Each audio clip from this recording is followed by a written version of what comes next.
Let's move on now. Chinese President Xi Jinping arrived in Serbia after a 3-day state visit to France. His visit coincided with the anniversary of the deadly US bombing of the Chinese embassy during the 1999 NATO operation aimed at pushing Yugoslav troops out of Kosovo. And 25 years later, we look at the timeline of events on May 7th, 1999.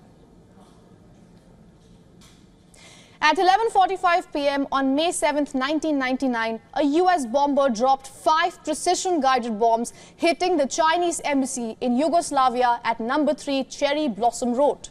At least 3 Chinese journalists were killed and dozens were left injured after the guest room they were staying at nearly collapsed. In addition, as you can see in these very images, the embassy complex was severely damaged by the bombing. NATO and the US explained that the bombing was a mistake because the CIA and the National Geospatial Intelligence Agency had used outdated maps. It also claimed that in the outdated maps, the Chinese embassy was about 180 meters away from the target of the bombing, which was Yugoslavia's military headquarters, and about 300 meters away from Yugoslavia's Federal Bureau of Military Supply and Procurement.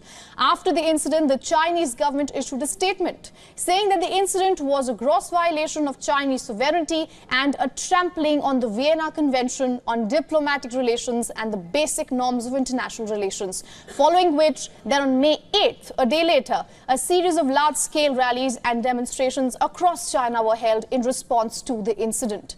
A number of US embassies and consulates in China were also targeted, including the US embassy in Beijing, which was vandalized. Clashes even erupted between demonstrators and the police. Then on June 16th, US President Bill Clinton, personal envoy and Undersecretary of State, presented a report on the results of its investigation. Now, Chinese side demanded that the US gives serious attention to the investigation and furthermore demanded that the US side should make prompt, adequate and effective compensation for the Chinese loss of lives.